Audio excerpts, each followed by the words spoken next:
Does it sometimes feel like you're climbing the corporate ladder, but it's leaning up against the wrong wall? And that you have some stellar achievements, outstanding achievements, and you've done some good work, but for some reason it's not getting you up into executive levels that you desire? Well, in this video, what I want to share with you is a 5-part framework, the CATCH framework, C-A-T-C-H. That's going to give you 5 parts for consideration on how you can achieve executive level positions. The first part of the framework is C, and C stands for congruence.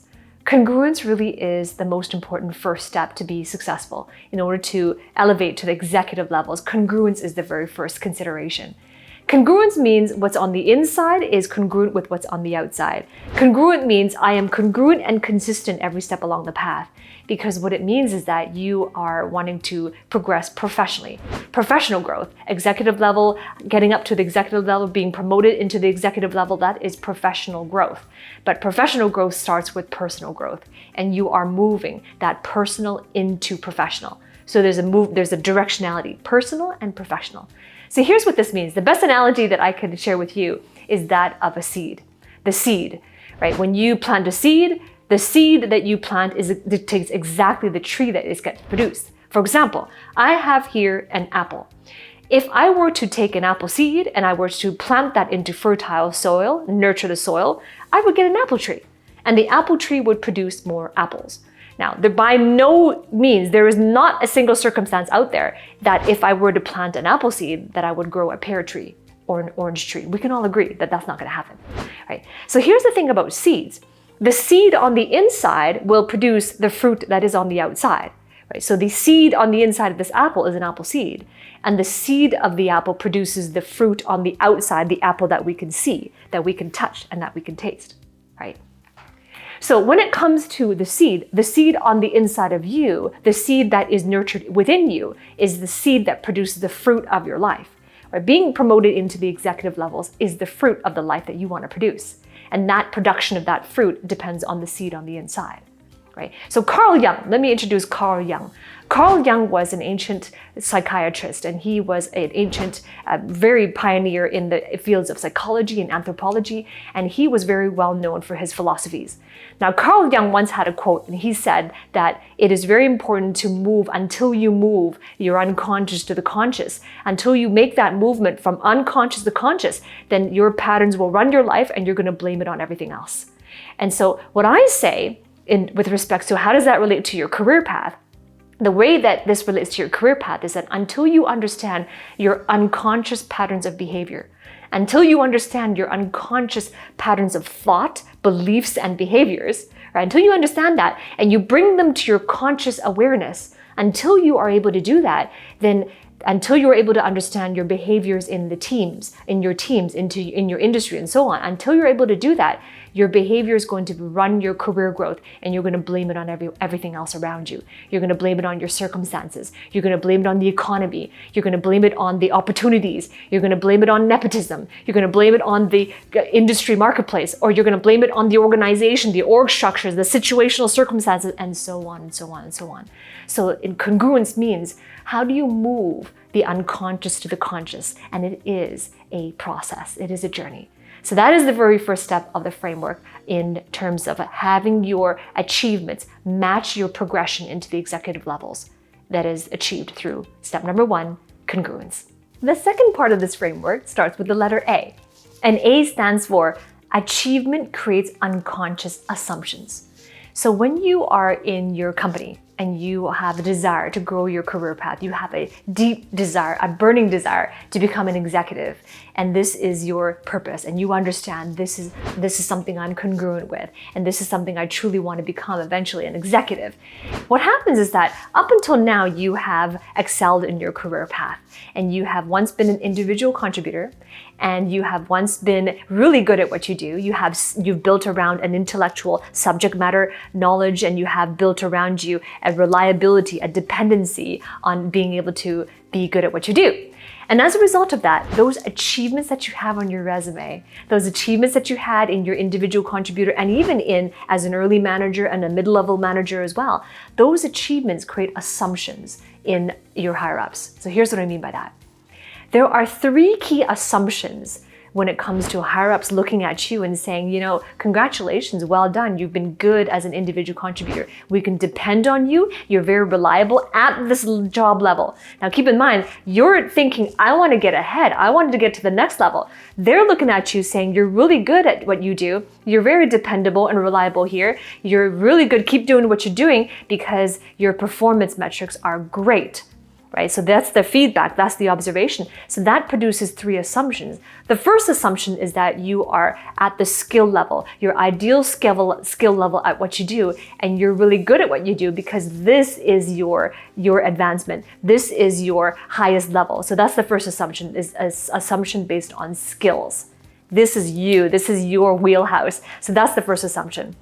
The second assumption that they make is, well, you must be fully aligned in your life purpose. Because obviously you're passionate about what you do. Obviously this is something that you are comfortable with and we can depend on you and your teams really like you. Your direct reports really have a great time in your leadership. So there's an assumption based on purpose that this is a good alignment with your purpose and career direction. So that's the second assumption. And the third assumption is based on value. So what do I mean by that? The value is, well, if you have been adding value to the company so far, you've been a great manager, you've been a dependable leader to your teams, and you're great on the implementation side of things, the technical knowledge side of things, then now you've been adding so much value to the company. What are they going to do without you? What are they going to do if you want to move forward and upwards? And how are they going to be able to have the bandwidth and the personnel and the capacity to be able to replace you if you were to move forward? So that's an assumption based on value. These are key considerations. They might happen unconsciously, they might happen behind the scenes, they might happen without your presence, but these are assumptions. Your achievements creates these assumptions. So when it comes to why are my outstanding achievements holding me back, why are they still not getting the promotion? That's the second consideration, is achievement creates these unconscious assumptions. So that's why it would be important for you to be able to communicate on those 3 levels. Those 3 levels I just mentioned: skills, purpose, and value. You to be able to articulate very clearly in terms of the skills, the values, and your purpose towards the next level, the executive level that you desire. So you have catch, C-A-T-C-H. So the next letter is T. And T stands for tactical competence is different from strategic competence. You want to become an executive. You are a mid or senior level manager right now, or maybe you are a senior implementer, and one day ultimately your goal is to become an executive. As at the executive level, strategic competence is key and is very different from tactical competence. Of course, you're good at what you do. And at the implementation level, the technical knowledge, that's your prowess. It is your forte. So when it comes to that, transition is going to be key. Transitioning from tactical to strategic means one of them, on the tactical side, that is more instructional. On the strategic side, that is more innovative. So that is the key difference.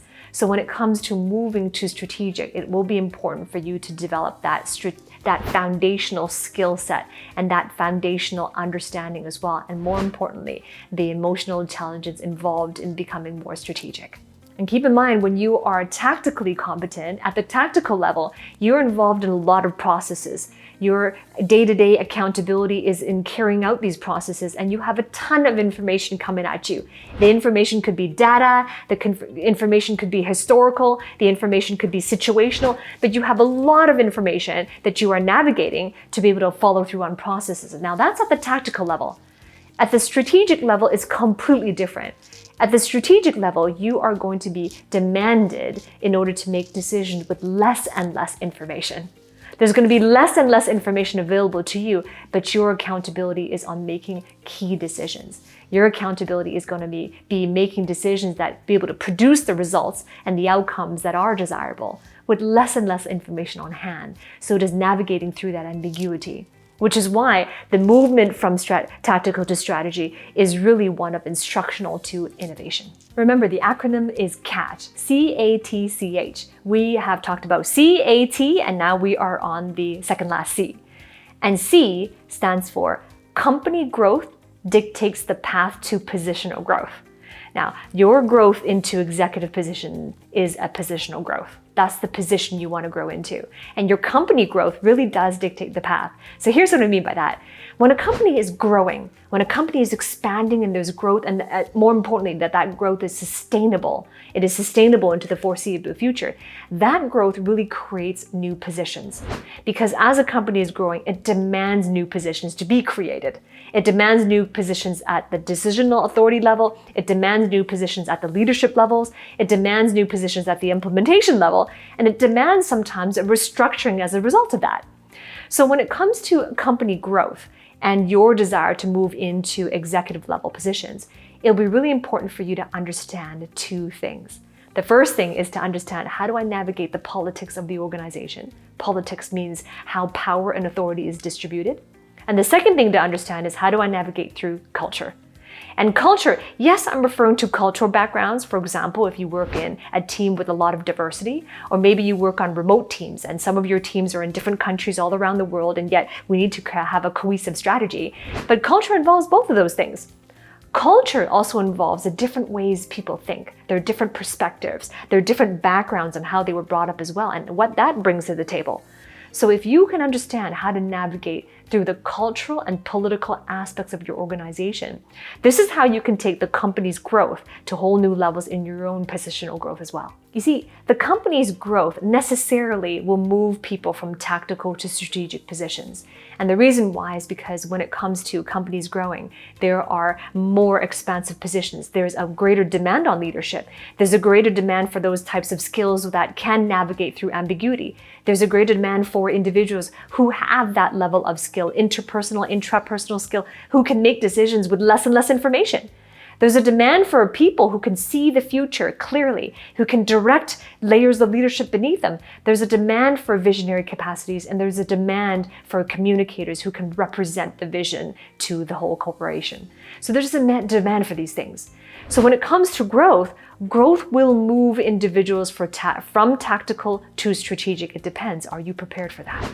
Are you prepared when the opportunity knocks? Are you prepared to answer the call of opportunity?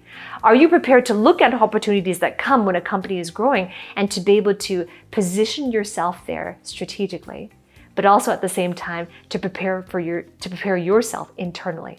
And that goes back to the first point I talked about, congruence. Are you prepared for those things? So growth will necessarily take people from tactical to strategic. But it's the people that are prepared mentally, people who are prepared skillfully, the people who are prepared purposefully, and that people who are prepared on a values level as well. Now we're down to the last letter of the acronym CATCH. The last letter is H. And what does H stand for? It stands for harvest precedes a period of gestation. Now, this takes us back to our apple. The apple, the seed of the apple. I mentioned in step number 1, the consideration, the first step of the framework is that the seed on the inside produces the fruit on the outside. So you have a seed. You plant that seed, and that is putting the seed into the ground, and you are nurturing that seed. Now, by the time you get to harvest the apples, wouldn't you agree that there's a time frame? There's a period of gestation. There's no avenues in farming where you put the seed in and you can harvest the seed right away. There's a period of gestation, a period in which the seed goes into the ground, it puts out its roots planted in, and then it starts to resurface out of the ground, and then it grows into the beautiful fruit that you have put in there. So there's a period of gestation. So the period of gestation is what I want to talk about, because that is the most important. We come down to this framework, right? So the period of gestation, what that means is that you also have a period of gestation. The moment that you planted a seed in your mind that I want to become an executive, that you planted a seed in your mind that in your vision of the future you want to create for your life, that I want to have a meaningful impact. I want to grow my legacy contribution. I want to be a thought leader. I want to be an industry expert. Right? That is the seed that is planted. And then you communicate that vision and you plant that seed into the minds of people, individuals who have a key professional influence on your life. Maybe your manager, your boss, your colleagues, some collaborators as well that have that professional influence on you. So you plant the seed out there. It's planted. Now there's a period of gestation. That period of gestation is different for everyone. But the most important thing that you can do in that period of gestation is to nurture that seed. just like the farmer nurtures that seed, your nurturing is to be able to invest in yourself. The nurture that you can do with the seed that is planted is for you to invest in that growth, to invest in your personal development. This goes right back to the first C in my framework of catch, to achieve that congruency, because the seed on the inside produces the fruit on the outside. So how are you nurturing your seed? So if you're listening to this and you're nodding and you're feeling, yes, there is a period of gestation, but you know what? My period of gestation has been far too long. I've had the seed for a long time, and I don't want this gestation period to be a long time. I don't want this gestation period to be years. I want to condense my time frames. And I know that I can, because I know I have a lot of potential. If you're listening to this and that's what you're saying to yourself, then I invite you to speed up your time frames. Below this video, there is a description and there's a link to talk to either myself or a member of my team. And this is where I'm going to explore and share with you exactly how I can support you to shorten that gestation period. And this is where, when you have someone coming in with experience, you have someone that has helped a lot of other people to shorten that gestation period, I'm going to lay the ground for you and saying this is the blueprint that you follow. And then that way you don't have to figure out things yourself. You don't have to spend time in trial and error every step of the way of career growth. This is where, on the catch framework, CATCH, that I'm going to give you the training and the support, the coaching and the mentorship that you need to get and graduate from C all the way to H. So if that's you, and only if that's you, because you're serious about investing, then click on the link below, and I look forward to working with you on the inside. Now, I've created a previous video where I talked about why experience doesn't get you to the top. Now, this provides a different set of insights in terms of promotion into executive positions. So if you've had that question, like, I have a lot of experience, how come I'm not getting promoted? And why are my colleagues who appear to be less experienced than me, how come they're getting promoted? So I provide my insights there. So if you are curious about that, that video is coming right up next. I'll see you there.